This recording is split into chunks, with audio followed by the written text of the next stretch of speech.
Our topic today will be relating to wars, and I'll begin with dedicating this year to Shalom of our Chayalim and for Am Yisrael, and hope God will lead us in the right way. Okay, so I'm going to share my screen. If I find it, here we go, share screen. And we have our, not that one, there we go. Okay, so today's class number 20 in our Nevim Rishonim series. And we're doing the book of Shmuel. And what's interesting in today's share, I want to talk about why Shaul Dafka loses his kingdom because he wins a war. That's not just a title, it's going to be a major topic of the book. Remember, we're not studying every single detail in the book. It would take us like 2 years to do Sefer Shoftim that way. I'm trying to uncover the prophetic purpose of each book and how the different units in that book develop that purpose. I want to stay focused on that because sometimes you get too carried away into learning the book in detail. So a quick review of the units we've identified so far. The first 7 chapters was Shmuel the prophet, how he becomes a prophet, his contrast with the sons of Eli, he's trusted, and he's the first shofet who actually does shvita, he turns the country around, and the turnaround point in Jewish history is Chana's Tefillah and Shmuel's birth and Shmuel's career, which takes Israel from rock bottom politically, educationally, religiously, to almost the high point in Jewish history, through Shmuel, then David, and then the early years of Shlomo. In chapters 8 through 12, we have the people's request for a king, and the 2 coronations ceremonies of Shaul. I want to point one thing out in that story, is that between the first coronation and the second coronation, Shaul wins a tremendous battle, helping the people of Yavesh Gilad. No, it's his first he's anointed, and he was a nobody. No one knew who he was, and the most unexpected person became king from the smallest tribe, someone who no one knew about. He only looked like a king, but had no kingly characters. And then he had this Ruach Hashem with him. The first time he's coronated, most people don't accept him, especially the Bnei Belial, almost made fun of this situation. When he was called to help them in battle, and he actually put an army together and won a tremendous battle against our enemies, then the people said, let's come back and coronate him again to make him king. Why is that important? Because the first major military victory that Shaul has enables him to become king, because to become king, the entire nation, you don't need a majority of 61, of 51%. You need 80, 90%. You need close to 100% majority to accept the king. Monarchy has to be accepted by everybody. And after his victory, he proved himself. Remember, the people wanted a king. We'll talk about why they wanted a king soon. But Shaul's victory, his first big military victory, enabled him to become king. And now in chapter 12, when he's finally coronated officially, when everyone accepts him, the next time he wins a victory, he's going to lose his kingdom. And we have to explain why that happens. Now remember, you won't lose his kingdom right away. The prophet will tell him, you're bound to lose your kingdom. How it's going to play itself out, that we have to see in the rest of the book. Now, chapters 13 and 14 is only 2 chapters about the kingdom of Shaul, which if you read, if we're going to go over them again, the end of chapter 14, he was super successful. That was last week's topic, how successful a king he really was. But for some reason, we're only talking about details of the very first battle we fought and how he sort of disobeyed God in that first battle, even though he won the battle, especially with the help of his son, Yonatan. So we'll talk about why God's angry with him for that battle. That'll be our first topic today. And then in chapters 15 and 16, we have the war against Amalek and his punishment. And there again, Shaul wins the battle, but because of the manner in which he won the battle, God's angry with him and tells him he's going to lose his kingdom. So to explain the title of the share, what we want to explain today, why is it that Dafka specifically, because Shaul wins wars, there's something in the way he won the war that made him unfit to become the king that God wanted for the people. And that we have to say there'll be a sort of a natural reason and there'll be a prophetic reason. We'll try to combine the 2 together. Starting next week, hopefully, maybe in a week or 2, we're going to start chapter 17, which I'm going to suggest is a different prophetic author, where our focus will be the protagonist will be no longer Shaul but David, and then we'll have the contrast between Shaul and David, but that'll be for a later set of shurim. Hopefully, we'll get to them by next week, or maybe if not the week after. So I want to just quickly review what we saw last week, just 2-3 psukim, to review the end of chapter 14 that summarizes how successful Shaul was. Remember, the main reason they wanted a king was to help them fight their battles. and Shaul won that war. We'll go back to that war, chapters 13 and 14, the one he wins with the help of Yonatan.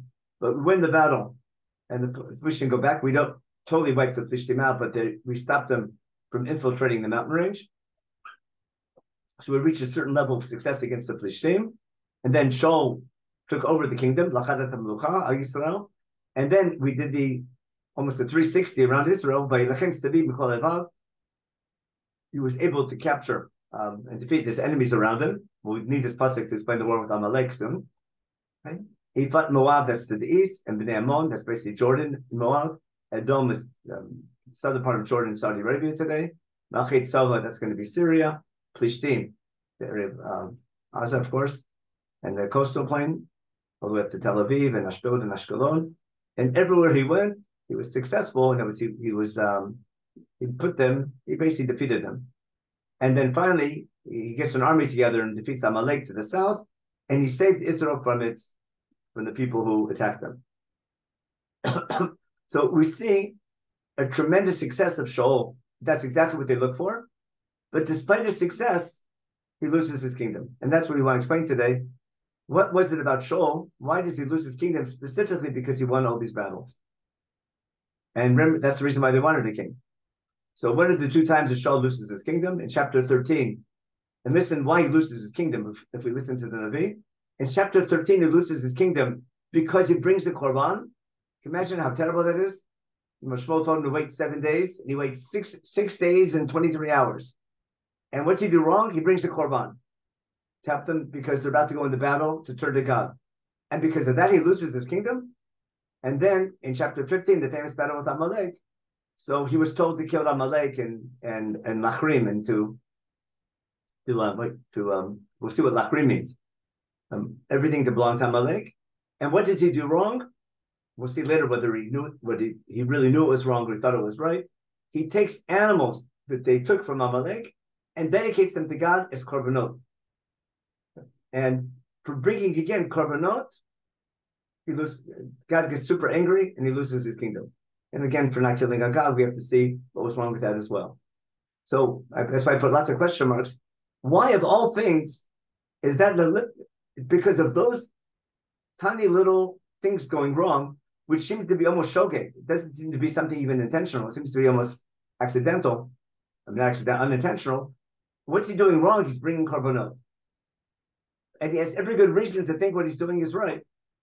Why is God so sort of picky on Shaul and he loses his kingdom for these tiny little sins, which might even be barely even considered a sin? And when it comes to King David, as we'll see later on, what King David appears to be doing is much worse. This was when he sins. In fact, David HaMelech admits that he sinned terribly. Despite all that, David's kingdom, now he keeps his kingdom, but it remains forever. So that we have to see.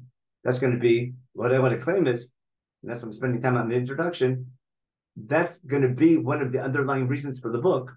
I need to explain to Am Yisrael why is it that Shaul, even though he was anointed publicly and by a Navi and was a great king, why he lost his kingdom, and why David, despite all the question marks and how he became into power and the things he did, why he becomes the eternal kingdom.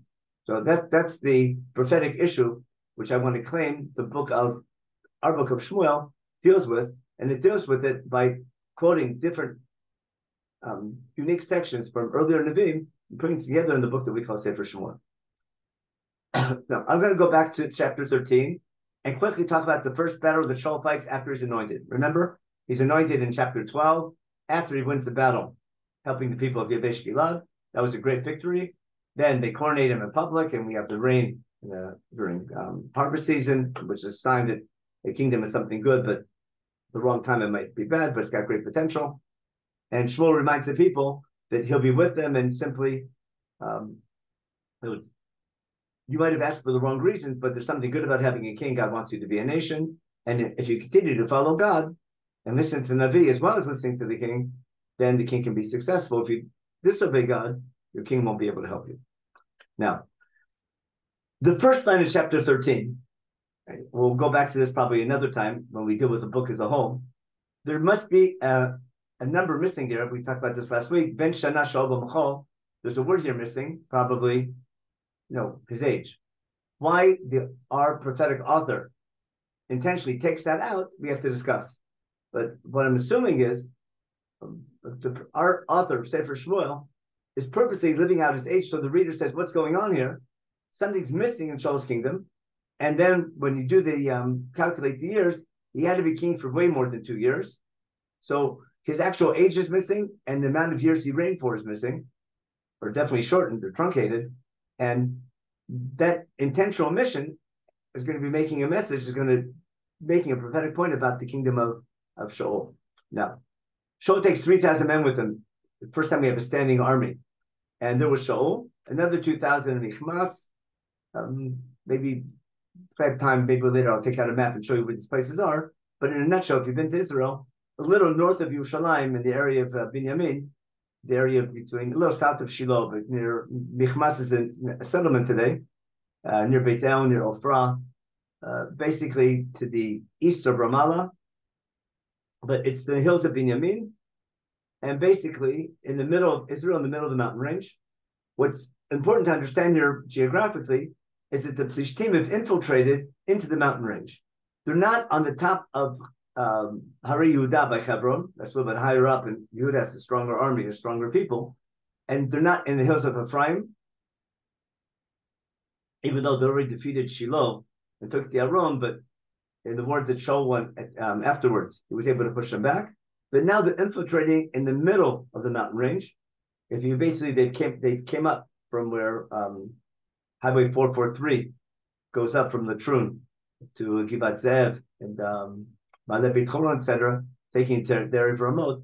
They're in that area. They've come into the mountain range, and now they're threatening, basically, to cut the mountain range in half and slowly take over the mountain range as well as the coastal plain. So there's 2,000. There's 3,000 men with Shaul, 3,000 men altogether, 2,000 with Shaul and Michmas, and 1,000 with Yonatan and Givat Binyamin. Probably that's Givah. All these little north of Yerushalayim, all these places. Again, on top of the mountain range. And the rest of the people he sent, if we need them, to call them up later on for reserve duty, but his standing army is only 3,000 men. Now, but this is the first time Israel has a standing army. Up until now, we had militias from every tribe. Now, Shaul and Yonatan have a standing army, but very small. Now, what happens? Yonatan does a little raid against a Plishti outpost. And the Tziv is sort of like an outpost. The Plishtim have little outposts along the areas that they conquered. And again, that's not a full army, but sort of like a patrol area. And Yonatan takes sort of initiative and attacks a local guard of Plishtim. Okay? The Plishtim hear that, okay? Which is basically it's an act of belligerence, causing a war. Okay? And then Shaul blows the shofar to call up the men. And Yishmu HaIvrim, who are the Ivrim? That's a great question. That needs a whole share. Now, what's important now, Ivrim are going to be distinguished from Am Yisrael. Most likely the Jewish. There might be Jews who've been sort of working for the Plishtim or subdued by the Plishtim, or maybe they're Ivrim that don't own land. They're lower class citizen. Why they're running away, what the connection with the Plishtim is, we have to see. But they're going to come up a lot in the story. The Choyser Shamu, because all of Israel heard the war is about to break out, that Shaul, thanks to Yonatan, did this act of belligerence against the Plishtim. And Israel sort of told the Plishtim, we're not going to take this from you anymore. And then all the people cried out after Shaul to Gilgal to gather to go to battle. Why in Gilgal? Gilgal is a little bit closer to Yericho. That's where the Mishkan was in the beginning. It's in the hill country closer to the Jordan Valley, it's down from the mountain range. It's a place where you can organize and work your way back up the mountain range to take on the Plishtim.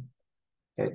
The Plishtim Nesfu Leilachim in Israel, 30,000 men got together with chariots and horses and 6,000 horsemen and lots of soldiers, like the sand of the sea. Okay, and they came into Michmas all the way to Kibbutz Badav. And by the way, this battle is very similar to the battle the Yeshua fights with the eye.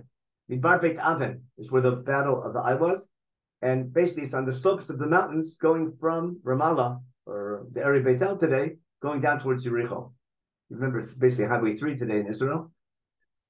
Not too far from the Avon Road, but it's almost almost a replay of Yeshua's battle against the eye. Remember, he fights the eye and he takes the eye and Beit El, and the area is called Midbar Beit Aven, but it's in the lowlands going from the top of the mountain range towards the Jordan Valley.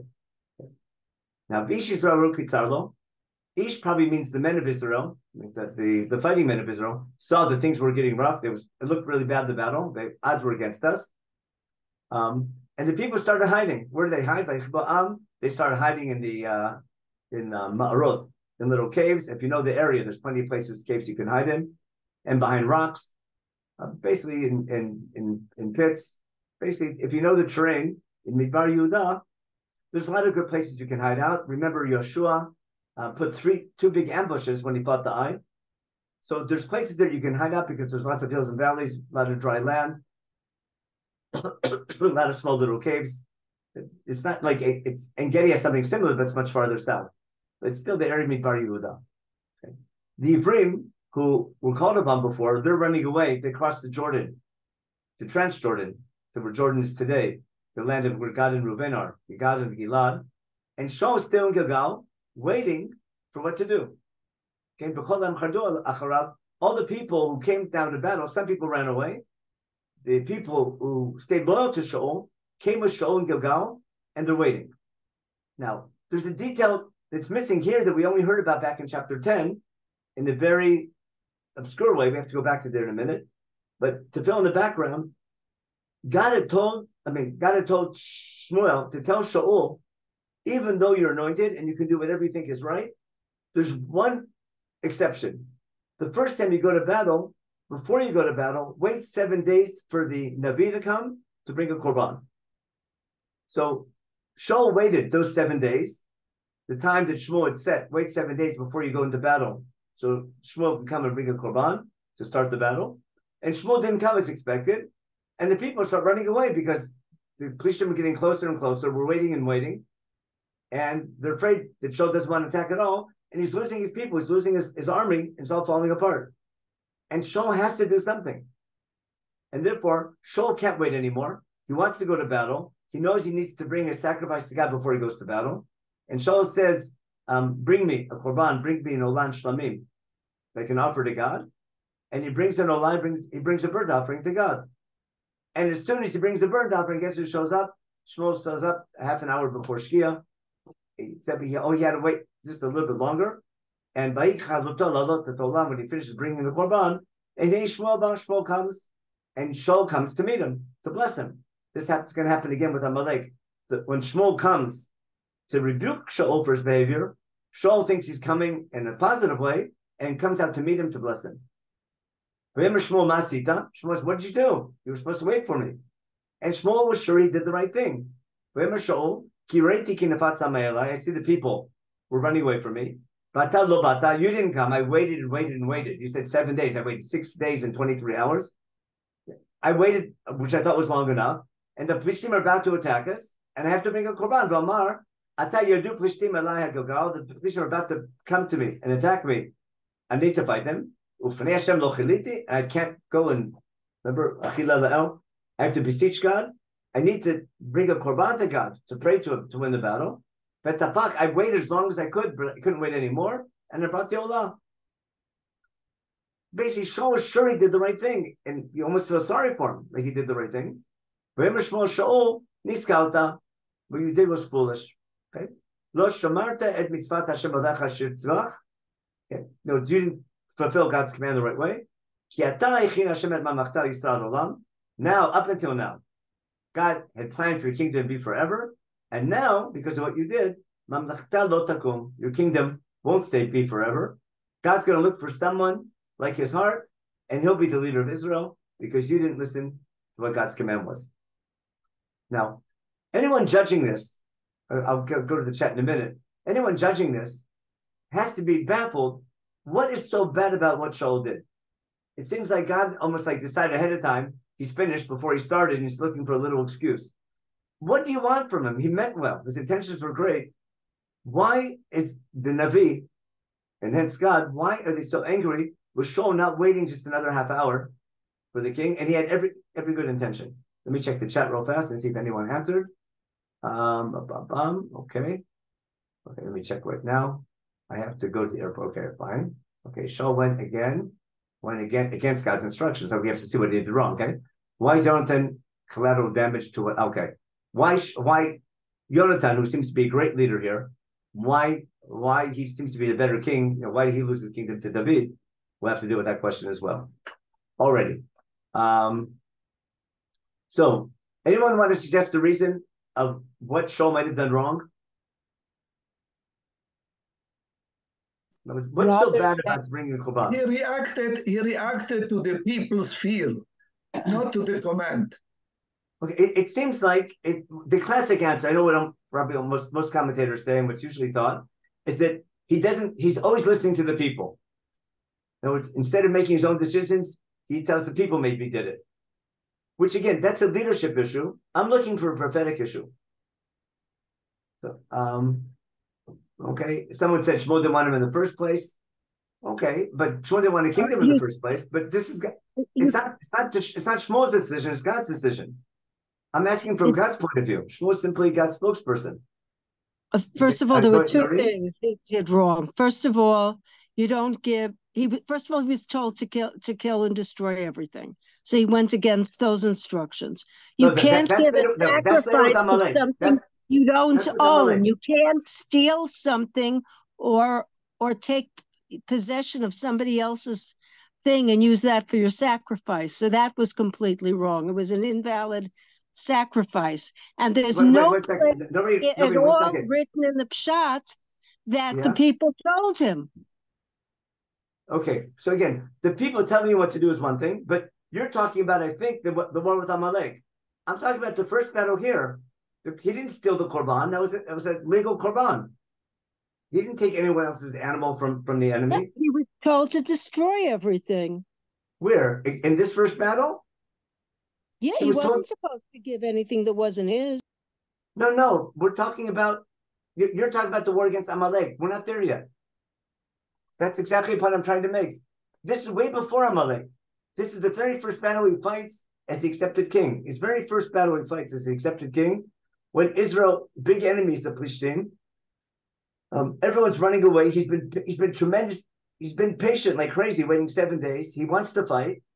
And Shmuel told him to wait 7 days, and he waits 6 days and 23 hours. And the last minute he gives the korban. Rabbi, Chet Egel happened exactly the same thing. People miscalculated, did not have a patience for really to complete the 40 days and 40 nights. And we repeat again the same things, but with the king. Okay, so what you're quoting is a midrash based on this story. If you read the story of Chet Egel carefully, it wasn't, you're following Rashi Shita, that they miscalculated by a day and Moshe, the Bashesh, remember, Ki Bashesh Moshe? If you read the story carefully, the trouble with Chet Egel began, it wasn't a last minute thing. It's a similar sin. Again, you'd be surprised why God so angry. All they did was bring a korban. But Chet Egel, but you're right that Chazal compare this to Chet Egel, and they project this onto Chet Egel. Like just not having that patience. I'm looking for a more fundamental reason. Listen, if you want to fire somebody, I can find you can take any political leader and find something illegal they did. Just look at Israel's history without getting into political issues nowadays. If you want to put someone in jail, if anyone who you couldn't put in jail isn't fit to be prime minister, in my opinion. In other words, if in the Middle East, if you're a goody person, you'll never. You need to be a little tricky in your nation. I shouldn't say that. I'm gonna get myself into trouble. What I'm getting at is that it can't be that you lose a kingdom on some tiny little infraction and you lose your kingdom.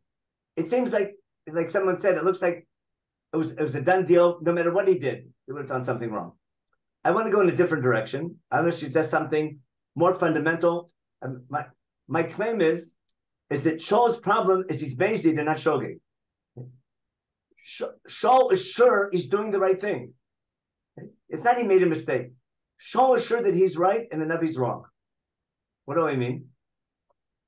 What was the danger? I'm going to go back to my main point, and then I'll try to show you. And I'll try to show you when I go back to the Psukim with the signs.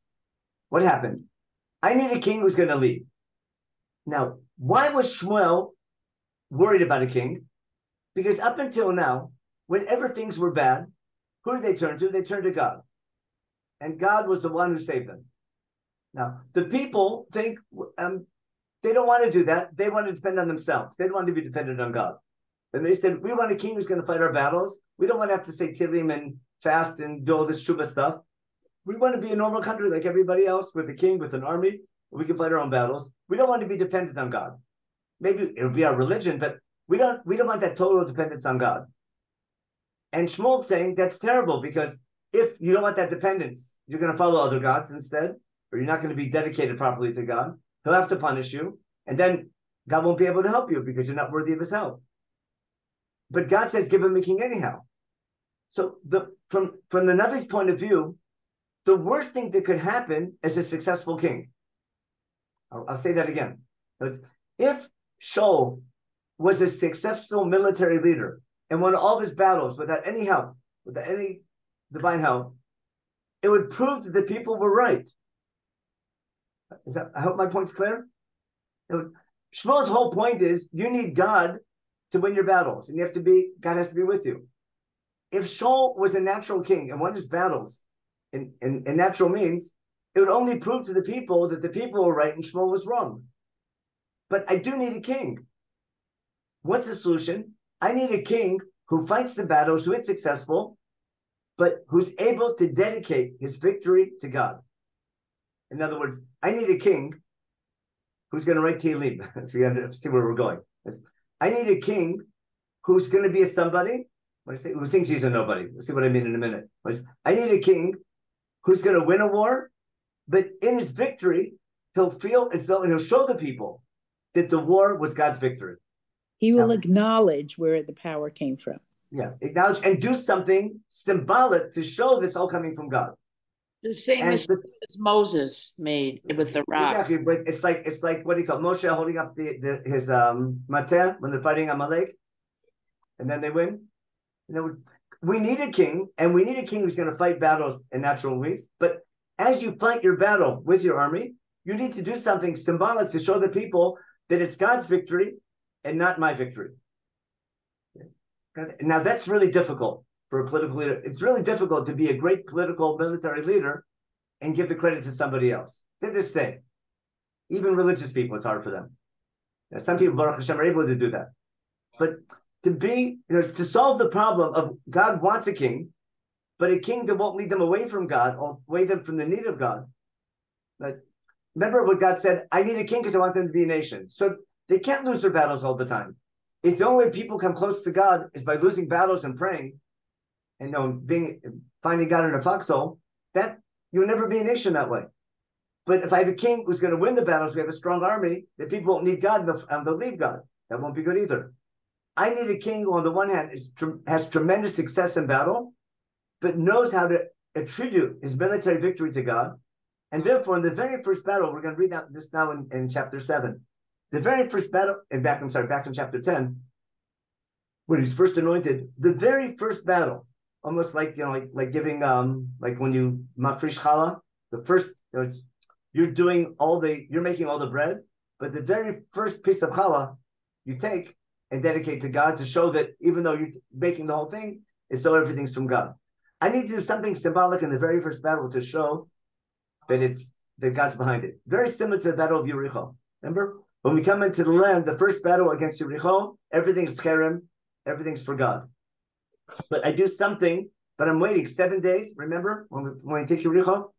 I want to make sure there isn't overconfidence when we take the land. And therefore, the first battle against Yericho, we wait 7 days. We do something symbolic. We blow shofarot. Now here, we don't have the same 7 days of blowing shofarot, but we have the same 7 days. And we have waiting and anticipation. And Shaul is being held to a very difficult test, but that's exactly the test he's giving him. And Shmuel is purposely waiting. Well, we have a king who's willing to follow God, right, to the 10th degree. Almost, it's almost like God testing Avram by the Akedah. Wait to the very last minute. I think it's more similar to that. God will be with him, but do you have that faith in God all the way to the end? And we'll see as this goes on, Shaul simply doesn't have that patience and ability to attribute his military victory to God. Okay, so I see there's a lot of things happening in the chat. I'm going to check the chat real fast, and then I'll show you the psukim I want to prove it from. Let me check my chat real fast. Okay, let me go back up in here. Okay, about king from here, we'll get back to him. Okay, it's a hint, but it's okay. Okay. Again, I agree. He did a sacrifice for God, which makes it more complicated. But we'll have to go back and see what his specific instructions were. Okay, Shaul forever marry Shaul, lying to Yehuda. That's right. There could have been a melucha from Shaul. Had David married Michal, we'll get that later on in the book. Like Michal does have children from David. Okay, we'll get that later on. That's fine. Okay, now let me share my screen again and go back to where I want to prove this from. I want to go back now to back in chapter 10, when Shaul had 3 signs before becoming king. Remember, he was a nobody.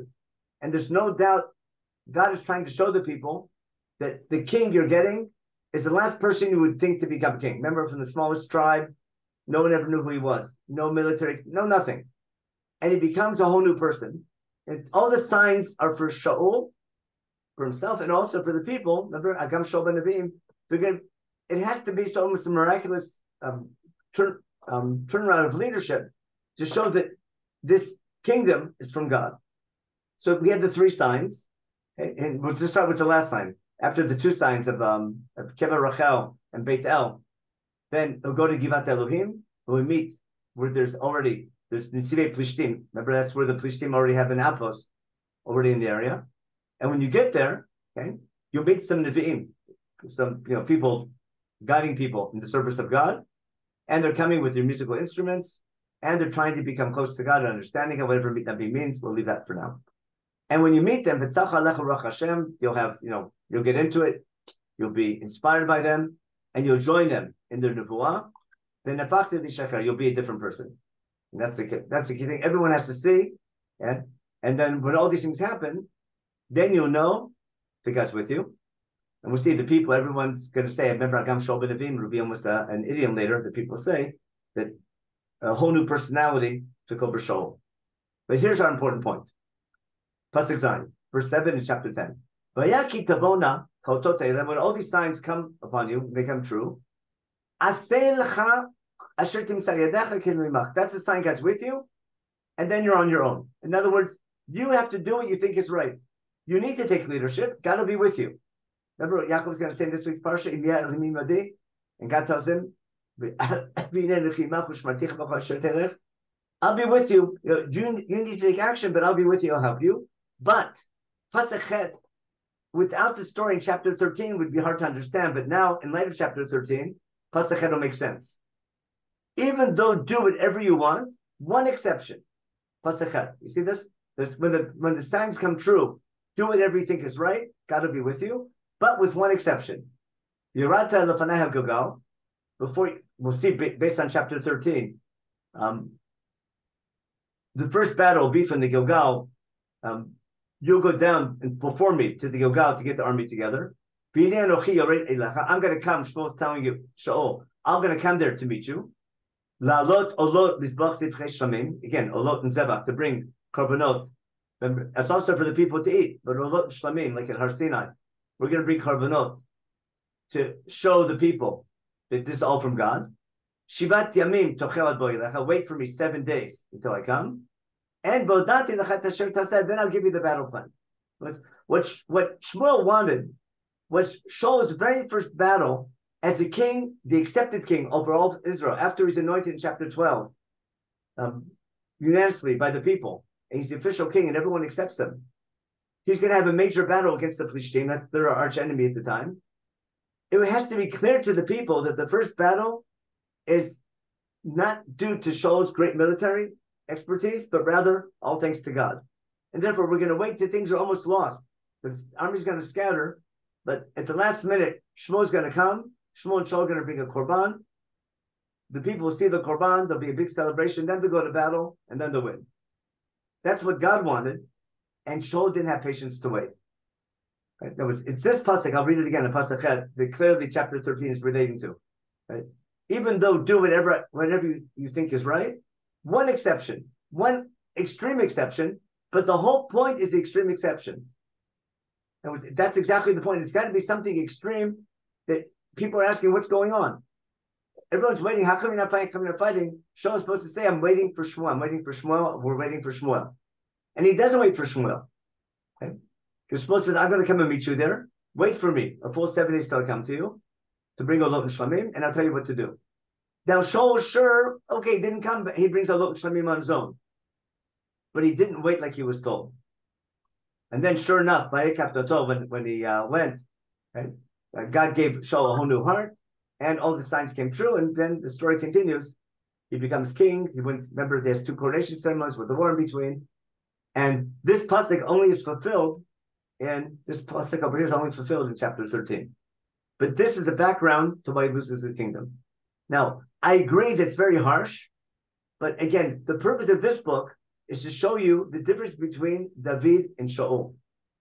And I need a king who's going to be successful in war, but knows how to attribute his success to God. The key difference we'll see later is going to be about the desire to build the Mishkan, to take care of the Aron, was how much is God at the center of your national existence? How much are you attributing your military victory to God? When you read Tehillim, you can't miss that theme. Because to appreciate Malchut David, what makes David special, I need Tehillim more than the book of Shmuel. But here, I need to understand, even though Shaul was anointed and was super successful, I need to know why he lost his kingdom, because that explains why David got the kingdom. Because the core issue of the kingdom is I need a king who's successful, who needs to be successful to make the nation great, but at the same time to act in a way to attribute all his success to God. And that's a super difficult position to be in. But we'll see that with David. Okay, so we discussed what's the logic of the single exception to the rule, and we compared this to the story in chapter 13. Now, if I go back to what was Shaul's fear when they established the monarchy in the first place, what did Shmuel say? He gave them, in fact, back in chapter 8, when they first asked for a king, he said, you're asking for the wrong reason. Okay? You're going to crowd to me after you have a king on the day for your war, because he took he took up all your soldiers, and he took all your money, he took all those taxes, and then God won't be able to answer you because you're following your king and not God. The people didn't listen to Shmuel's reasons for not accepting the king. No, we want a king. And listen what the people say. We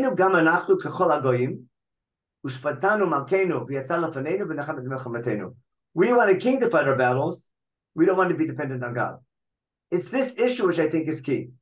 Because the underlying reason they want a king is they don't want to need God. It's not believing in God. They don't want to be dependent on God in winning the battles. They want to be dependent on themselves. And God wants a nation that on the one hand wins wars, but is able to attribute that victory to God. God's giving Shaul a super difficult test, but Shaul simply doesn't understand that. He's not able to translate that he's not able to attribute his victory properly to God, and doesn't listen to Shmuel's, this one specific instruction from Shmuel he doesn't listen to. And it was a difficult one, but that's a difficult test for Shaul's kingdom. Yeah, my key point is, I'm not asking why God set Shaul up for failure. That's a different issue. I'm saying, I need this story to explain the difference between Shaul and David. What David does with his victory compared to what Shaul does with his victories. Okay. Right. And then Shmuel heard what the people said, told God, and God said, give him a king. But the signs, that was back in chapter 8, that led to the coronation of Shaul from the tribe of Benjamin, the 2 coronations, and that led up finally to chapter 13 with this first battle. Okay. So again, we talked about the danger of winning a war without divine intervention. And the possible solution is we want a king that's going to win a war, but win a war, it makes it clear to everyone that Hashem gets the credit. Okay, and that's going to explain David's rise to power. Now, what we don't have time to talk about today because I want to get to Amalek, and so I'm not going to do all of Amalek today. We'll save that for next week. I want to talk about this issue by Amalek. Okay. Now, if we have time next week, maybe we'll go back and see what Yonatan does as opposed to Shaul as far as his understanding of religion and taking initiative. Remember, Shaul does great, but Yonatan, remember, again, it's clear in that story that we're describing Yonatan in a much more positive way than Shaul, because the people save Yonatan, and Shaul's decisions are, they're understandable, but they're not that wise. Now, there's what's called dual causality all the time.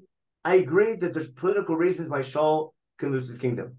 A, because he's listening to the people, because he's too harsh, he makes these rules which aren't like making that rule, you can't taste any honey, you can't taste any food. That might have been a bad leadership call. There's room to be critical of Shaul's leadership decisions.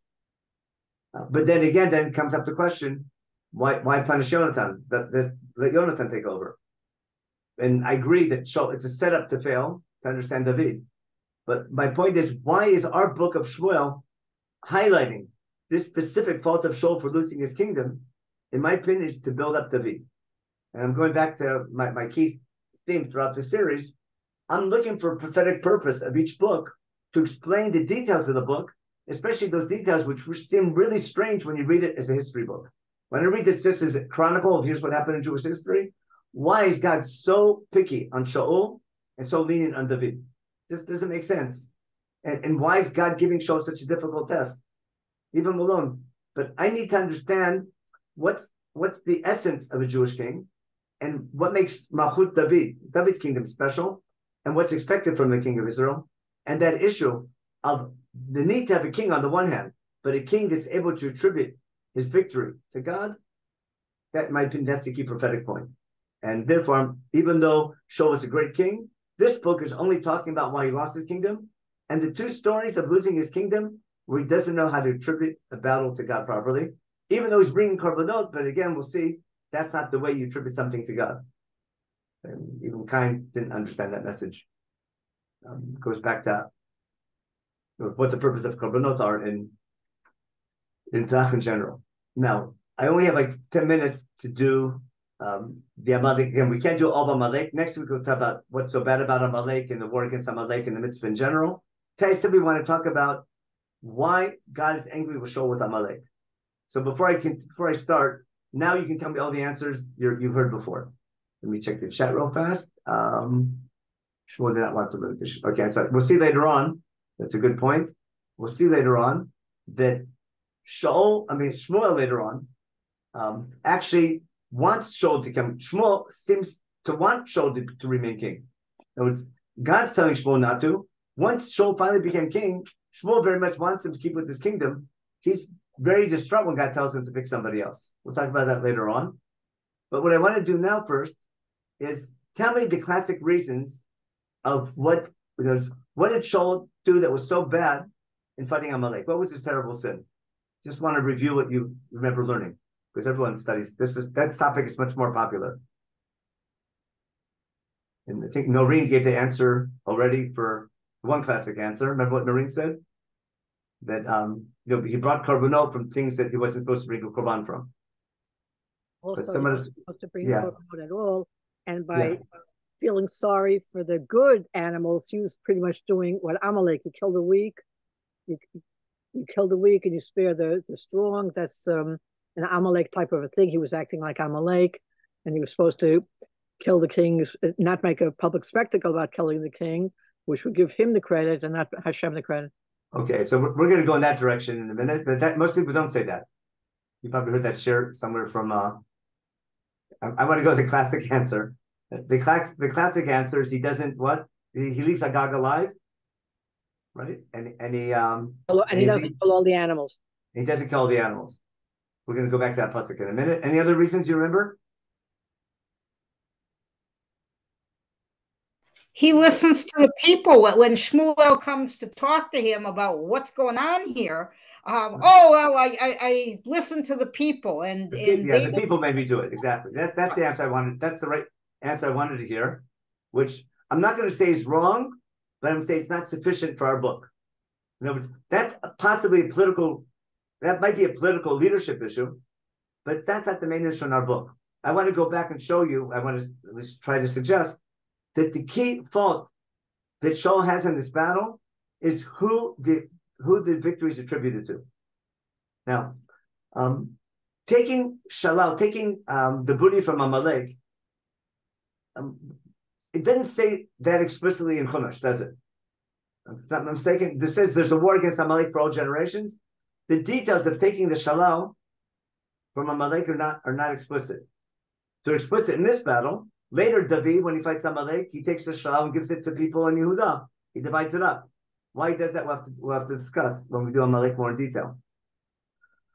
But there's no doubt there's a specific mitzvah now from Shaul fighting Amalek. So I'm going to read just two things about what it was that God told Shaul to do and not to do. Let me go back to my screen. Again, it's the middle. We have to do the story properly next week. We need a whole shir. Amalek's a really big topic, especially nowadays. There's a lot of, I think, key points in the Amalek story that can help us maybe appreciate the complexity of what's going on when Israel fights battles. Okay. Shmuel tells that when Shmuel rebukes Shaul for taking the tzon and Agag, etc., Shmuel says, you think you're a nobody, right? You're Rosh Shites, you're the head of Israel, and God anointed you the king, right? And God sent you, okay, on this way, and says, we'll talk about the Amalek people are sinning. Their sin isn't their genealogy. It's not because their great-great-grandparents, attacked us coming out of Egypt. The people Amalek that Shaul is attacking are evil now. They're sinning. They're attacking people in the Negev. They're being punished for what they're doing now, not because of what their great-great-grandparents did. But you have to do what Lachrim means. We'll have to see.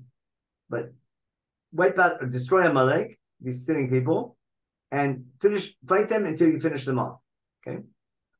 And what did you do wrong? You didn't listen to God, and instead you focused on the shalal, on the booty, and you did evil. It seems like, and Rabbi Yoel goes in this direction, that instead of finishing off the job, they were more interested in the shalal of Amalek, taking the booty, than finishing off the job. And it could be didn't finish the job. Again, that's, again, a possible direction. I want to go somewhere a little bit different. We'll see. I'll show you why in a minute. Okay. Shaul says, and here, what I'm saying here, Shaul is mazid. Shaul's problem is he's sure he's doing the right thing. If Shaul would have admitted I'm wrong and understood that he's wrong, then maybe he could have done shuvah. But Shaul is sure that he's right, and he thinks the Navi is wrong. But Shaul thinks he understands God better than the Navi does. Remember Shaul Shmuel, Asher Shamati b'kol Hashem, V'lech b'derech Asher Shlachani Hashem. We have to talk about the word derech next week. Remember, the word derech comes up a lot by Amalek. Asher Kol Chabad Derech, and that will be important for next week, sure. But he's saying, I listened to God, I followed the way of God properly, I brought Agag alive, we'll see why in a minute, and Amalek I got rid of. And now again, like you said, he blames on the people. The people took from the Shalal of the son of Bakar, Rishit Acherim, but for God, we didn't take it for ourselves, we took it for God's sake. And then Shmuel says that God wants a lot. Remember, God wants people to listen. Now, here's what I want to suggest. I think here's my main point I want to suggest. If you look at the story, maybe we'll go back in regular talk and see. Shaul does not have mercy on Agag or on the sheep. If he had mercy on the sheep, he would have left them alive and let them wander in the Negev, wherever they want to go. He has mercy. The people have mercy on their stomachs. You understand? All that good meat going to waste. When it says, we're going to read the pasuk of Vayachmo. Let's take a look at it real fast. Let's look at we have Sefer Shmuel over here. That's going to be in chapter 15, if I'm not mistaken. Yeah, we're right here in chapter 15. Here. We need it right here. Okay? What happened? Shaul fights Amalek. Vayachshavat Amalek. He wins the battle. From Chavila Bo Hashor, that sounds like a pretty good victory, through the area of the Negev, all the way down to Egypt. Now, again, Rabbi Yoel claims he only took the city of Amalek and didn't finish the job off. It could be. I'm not saying that's wrong, but I don't think that's enough. Here it seems like he won a military victory. He took Agag alive in battle instead of killing him on the battlefield. Okay? And all the people, Ichrim, the Ticharev. What Ichrim means, again, does it mean to destroy, to set aside? What Chera means gets really complicated. Again, that's for next week. Here's the key pasuk. Vayachmo Shaul v'am al, right? Shaul and the people. Chemla means they had mercy. On who? On Agag and on the good sheep. Now, they don't care about Agag and they don't care about the sheep. They care about themselves. We'll see in a minute. The Makar, all the good cattle and the sheep, all the good meat. Okay. And they didn't want to get rid of them altogether. And all the lousy stuff, they sort of destroyed. Now, but what do they do with them? They don't want to see all that meat go to waste. So they came up with a great idea. Instead of letting all that meat go to waste, let's call them korbanot for God. It'll be a shlamim. And what do? We give the high cholesterol and then the flood. Remember, we give the chalev and the dam for korban shlamim, and then we can eat it. Now, what Shaul is going to do, but this goes together with Agag. Why? And that's someone mentioned before. My claim is Shaul is not leaving Agag alive because he has Rahmanas on him. Shaul cares about his honor. What he wants to do, like all kings want to do, is he wants to kill Agag in a public ceremony. And that's what I want to prove. That's all I need today is prove that point. My claim is, what does Shaul want to do? Shaul wants to be this victory. He wants a monument. We'll see. You know what the word for monument is? That's a yad. Remember that Yad Vashem? We'll read about it in a minute. Go back and see it. He's going to make a monument. And he's going to make a national celebration and victory over Amalek, giving himself all the credit. And the highlight of the ceremony is going to be Shaul is going to kill Agag in public. So if you remember the movie Braveheart, it's usually like the last scene, if I'm not mistaken. It was years ago when I saw it. But it's what many kings did to other kings. When you win a battle, you want to leave the king alive, not to keep him alive. You want to keep him alive to kill him in public in a big ceremony, like off with his head. And and that's going to be what's called in Hebrew Tumunat HaNitzachon. That's the picture of victory when you catch the head of the enemy and execute him in public, and everyone gives you big cheers. People, I don't know what we call it in English, but Hebrew is called Tumunat HaNitzachon, the picture of victory. Now, who's going to look good? Shaul's going to look great. But if all the people are going to gather to this ceremony, I need to feed them. So this is the perfect solution. Shaul wants to glorify himself. And what's he doing? He's going to keep Agag alive to execute him publicly. I'll prove that in a minute. And he's going to bring all the sheep to feed the people. This will be a great celebration. Everyone's going to be happy. And everyone's going to come home saying, we have a really cool king. We're going to vote for him next election as well. Shaul is taking this opportunity to improve what's called his rating. Now, had we won this victory against Amalek and come home without anything, usually people came home from battle with shalal, with booty. When people come back with this battle without the booty, people ask, what's going on here? And then you explain, this is a special war. This is God's war against Amalek. Amalek is a different type of enemy. We'll talk about next week, the enemies of God. And when you come back and don't win a war in the natural way, and you attribute everything to God, that's going to sanctify God. But when you win in the regular way, putting the king at the center, that's going to, instead of putting all the accent on God, this being God's victory, it's going to be King Shaul's victory. Now, look what Shaul did. This is almost hidden in the psukim, but you see it later on. What happened? We have the battle again. Why fight Amalek? We'll talk about next week. Here, what happened? Here, God tells Shmuel as follows: Dichamti, I regretted that I made Shaul king. Okay, he didn't follow my word. Shmuel is not happy. Again, we'll talk about this next week. And he's not happy with God's decision to get rid of Shaul. Okay. Vayishkem Shmuel likrat Shaul baboker. So God tells Shmuel to go meet Shaul. Listen carefully. Vayugad Shmuel lemor. Shmuel was told, Ba Shaul haKarmela hinei mitzib lo yad. Right? Shaul is coming from the Negev, which is down south. Carmela means the mountain range. He's coming from the Negev in the south up to the mountain range, the center part of Israel. Eretz Carmel means that's where we have ripe fruit. Okay? This doesn't mean Mount Carmel. Mount Carmel is called Mount Carmel because the fruit of the trees on Mount Carmel is luscious and good and ripe. Shuk Carmel in Tel Aviv is named after the good ripe fruit. Right? The word Carmel means good ripe fruit.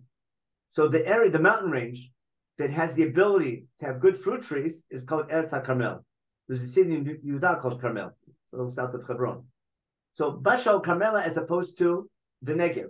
Shaul's coming from the Negev from down south, up north to the mountain range, and he's making a monument. He's making a national gathering, a Yad, like Yad Vashem. He's making a monument to celebrate the victory. And they're gathering the people in Gilgal, the same place where they anointed him as king. We're sort of, Shaul's going to relive his being anointed. Of course, they don't invite the chief rabbi.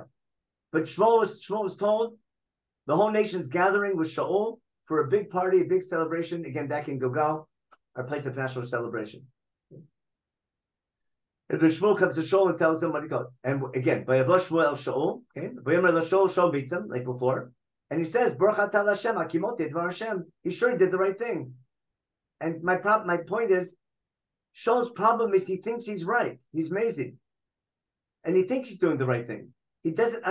My point is, he doesn't understand the key point that you need to be a king, but you need to be a king that attributes everything to God. And if God says do it this way, you listen to God. And you can't outsmart God. I have a better way than him. Then Shmuel, silent member of Makol Atzon. When we do this next week, I want to show you, Shaul is sure that he's right. When he says chatati, he doesn't mean it. He wants to get the rabbi off his back. Notice, first he tries to convince Shmuel that he's right. And like our teenagers or our 10-year-olds, they're sure that they're right, but no, the parents don't agree. Okay, mommy, I'm wrong. I say, I'm sorry. Now give me back my credit card. They say they're wrong, they're sorry, they don't really mean it. And we'll see when he says chatati, we'll see in a minute he doesn't mean it.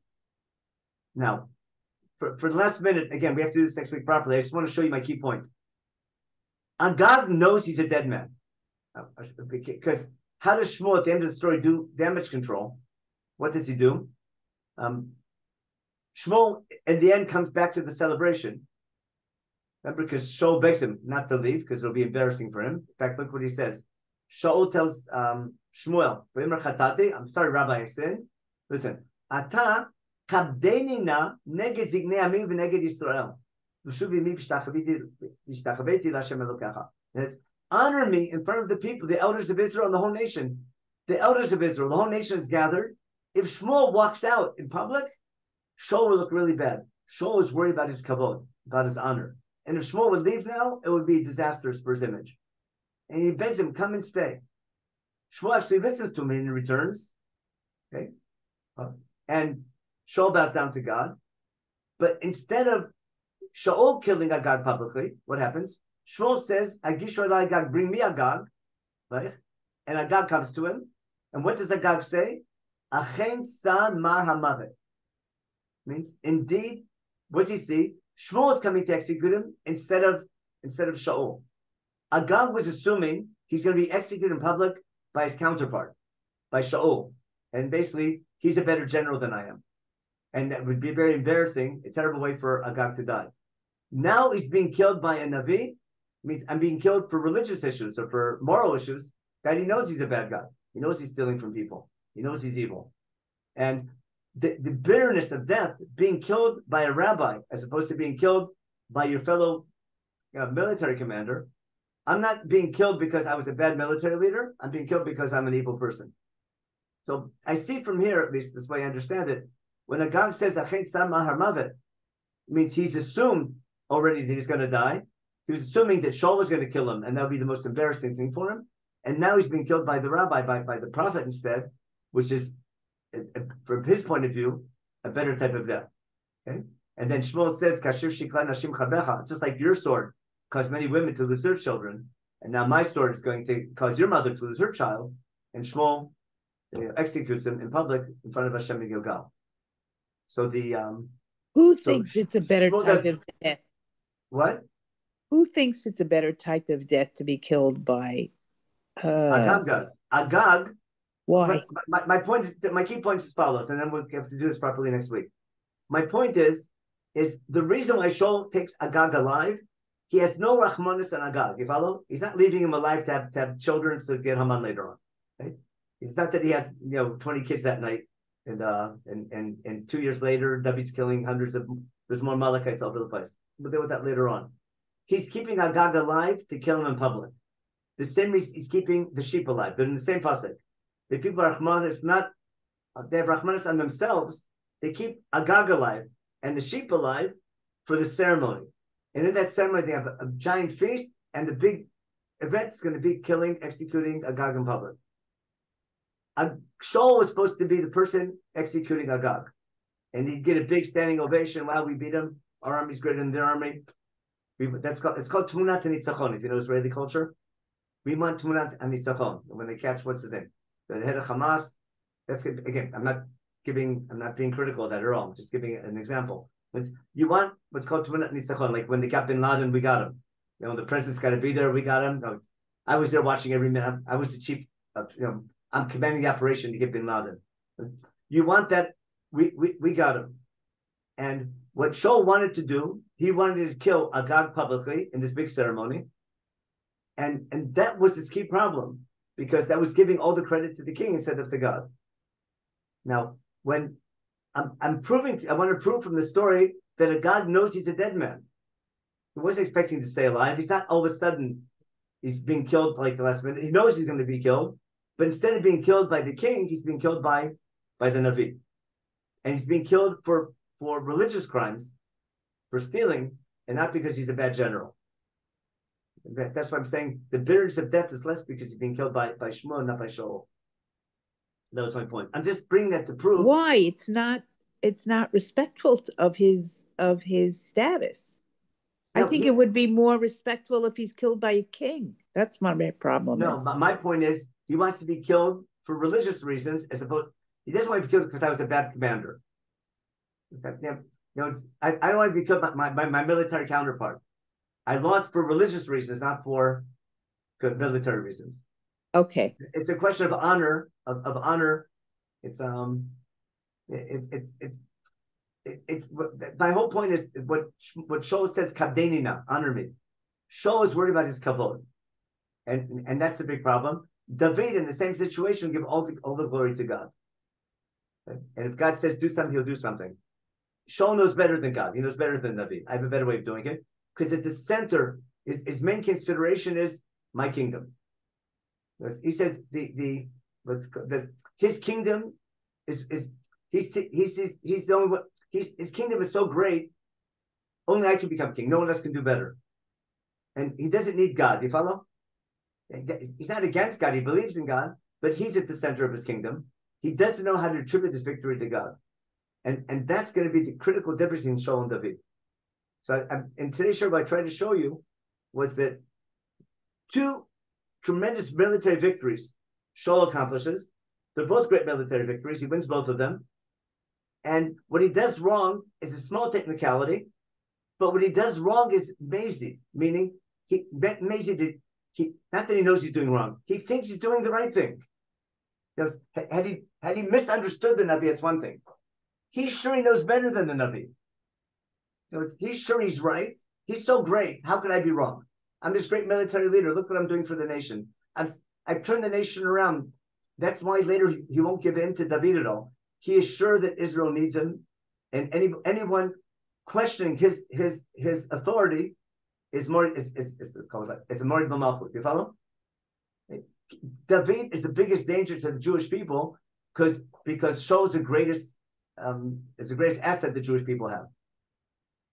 And Shaul's critical failure is he thinks that the country needs him more than they need God. Not that he doesn't believe in God, but he puts himself, his kavod is too high up. And if we're going to have a king, that's a danger of a king. Because we don't want the people putting all their faith in the king, and we don't want the king putting all the faith in himself. It's not a question philosophically who we believe in. It's the question is, how do you, on the one hand, be a successful military leader, but know how to attribute that all to God? That's Shirat David at the end of the book. I'm doing this to explain the book, every single section of the book. That's why I'm being so picky on this topic. Because I'm using this topic to explain what the prophetic purpose of the book is, and it's all there to show you why God picks David, and not only that, what needs to be the nature of Jewish political military leadership. That you have to know how to fight battles and win, but know how to attribute the victory to God and to be humble in your victory. You have to have humility. You need to be victorious, but not pat yourself on the back for the victory, but pat God on the back.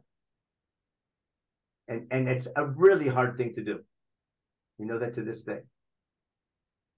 It's a super hard challenge. Okay, I hope I made my point. Next week, we have, again, there's a whole topic of Amalek in the back. We didn't do that. I know it's a really interesting topic. We'll dedicate next week's share to that. Today, I want to deal with the theme of the book because I started that last week. And I'm trying to explain why the most amazing thing happens, that for the very reason you would think Shaul should be the king is why he loses his kingdom. He wins victories, but the way he wins the victory causes him to lose his eternal dynasty.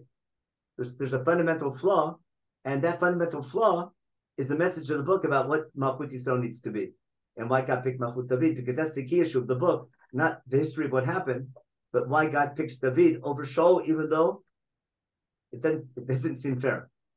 And that's the topic of the book. I also think that one of his mistakes was to go to Baalata of Shaul, that he did not believe in God and he went to Baalata of.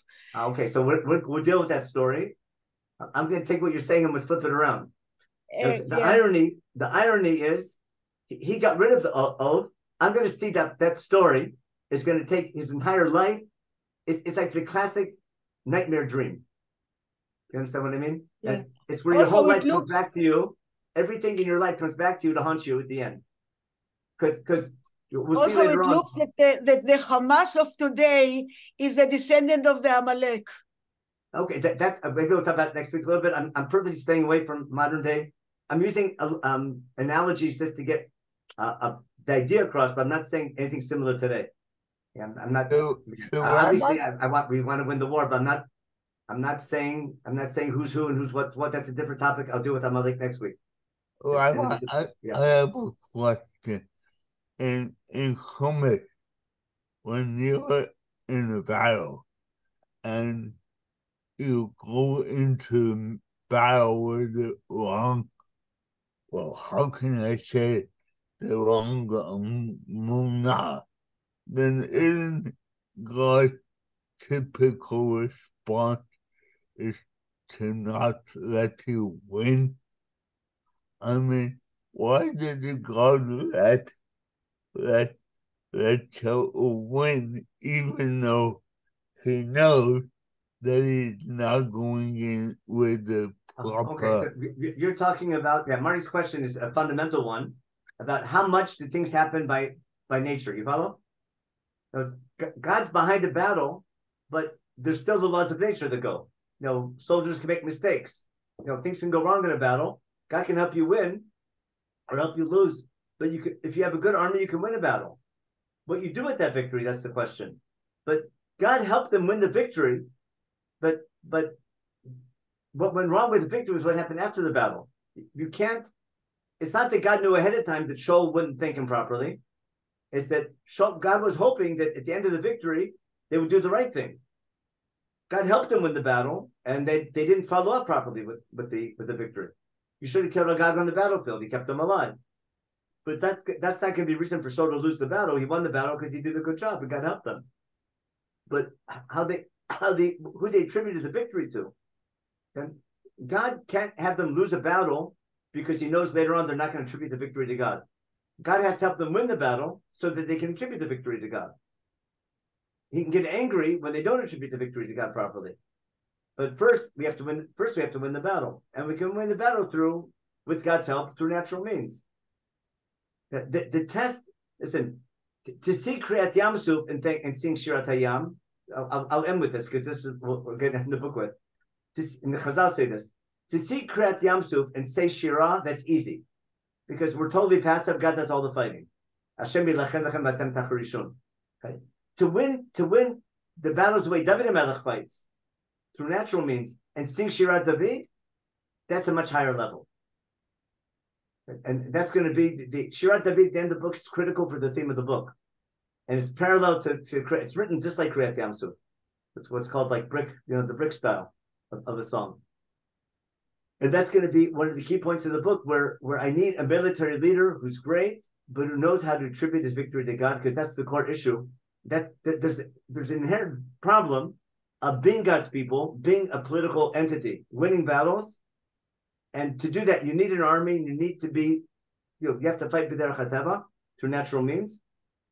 And you need strong leadership. But how to have strong leaders who are able to be great enough to win battles and humble enough to attribute all that victory to God. It's a super difficult test, and we'll see that's going to be David's greatness. We'll see that more in Sefer Tehillim. Yeah, Gershon? Where does the problem of the killing of the priests in Nob fit into the story? That's exactly where we're going to start next week's share. Okay. That's exactly it, because the kingdom is so important to Shaul. He's so sure that his kingdom is great. He's willing to kill a whole city of Kohanim because he's sure that David is public enemy number one. Okay, I suggest that Nob is predicted at the beginning of the story of Shaul, where Nabah is spelt without an aleph. Do any of the commentators make this point, or is this my Kiddush? I never saw, but I mean, you're saying listen. The book's written in its final form when the after the events are over. So the final editing of the book, you might have an allusion. That'd be a good point. That the prophetic editor, might have a allude to a later event because he knows the end of the book already. So how the book's when it's finally published. But that's interesting. I have to look at that. Look it up. Would you look it up, please? I'll look it up. Yeah. You're saying, but when he says which beta is without beta and the word nope is there. Okay, I never saw that anywhere, but I'll see if I'll ask around if anyone said that. Without an aleph. That's my Chiddush. Very good. Thank you. Well, but next week when I talk about there'll be Xera Shava in the book of Shmuel between how we kill Amalek and how Shaul killed Nover Kohanim, which will explain the crazy law about Mish V'Adisham Yolel V'Adyonek. What's going on there? What's this law of killing women and children? We'll deal with that next week. Thank you. In general. Okay, everyone have a good week, and it'll be 2 overtime again. Let me check the chat real fast. Think a second. Okay, 1 second. David, is Shaul worse than David's sparing lifestyle? Okay, we'll talk with that. Shaul and David next week with this. We'll go back to Mike next week. The word used for Shaul killing Shmuel is unusual. Okay, like the Shaseh. Okay. If you give me your website, I'll send your email address. I'll send you. Yeah, it's easy. Leibtag at Gmail. Just my name. Leibtag at Gmail. Okay. My initial, first initial, and last name, and at Gmail. What is it again? Yeah, my initial, Leibtag. Yeah. I'll put it in. I'll send you. Send me a message. Send me a direct chat, and I'll send it to you. Okay. Okay, I'll do that. Okay. The word for torturing could be okay. Okay, I don't think whether what do you call it? Name Agag, the child Agag father. Okay, I have to see that one about the word they use for cutting off his head. You're saying that from Agag's perspective, he'd read for death from moral. Yeah, exactly. Yeah, exactly what I was saying. And problem of tension between political and religious leadership. Yeah. Okay.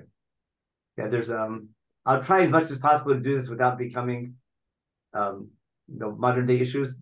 But if I'm going to use modern day issues, it's only to clarify back then, not to give comment on what's happening today.